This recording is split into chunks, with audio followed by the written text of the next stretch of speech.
The majority of U.S. funding for Afghanistan reconstruction has gone to supporting the Afghanistan National Defense and Security Forces, totaling more than $63 billion.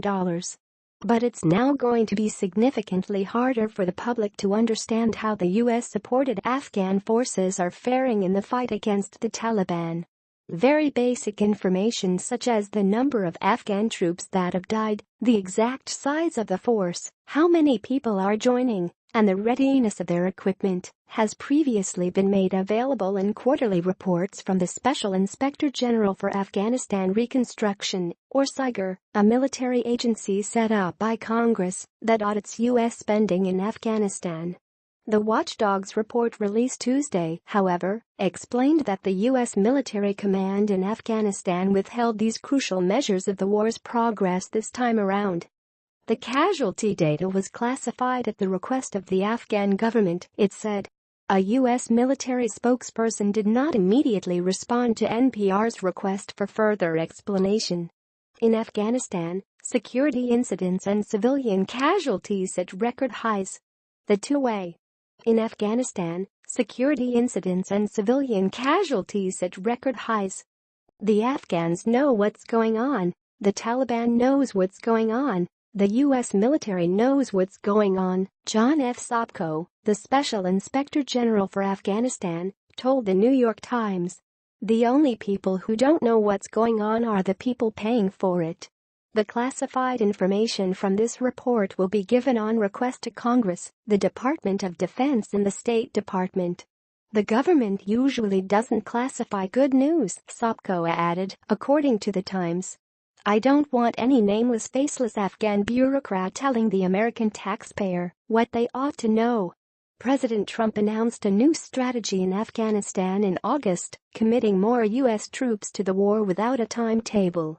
The recent commitment of about 3,000 additional troops will bring the total number of U.S. service members in Afghanistan to between 14,000 to 15,000, according to the watchdog. The amount of territory under Afghan government control continues to decline.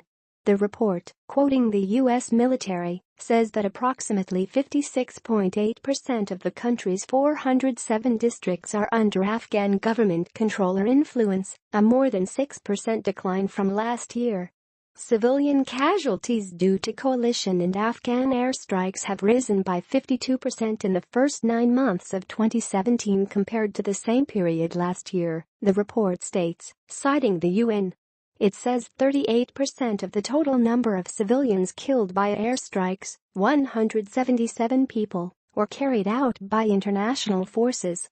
The report notes that U.S. Forces Afghanistan disagrees with the UN's methodology on this measure, saying that international airstrikes caused 43 civilian casualties in these 9 months.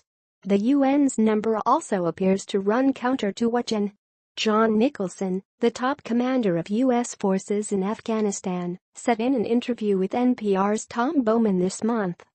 Botched choice for Afghan army uniforms wasted tens of millions of U.S. dollars. The two-way. Botched choice for Afghan army uniforms wasted tens of millions of U.S. dollars.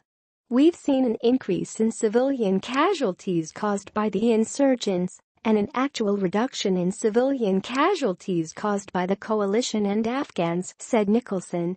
And the civilian casualties caused by U.S. airstrikes is less than 2%. It's very low.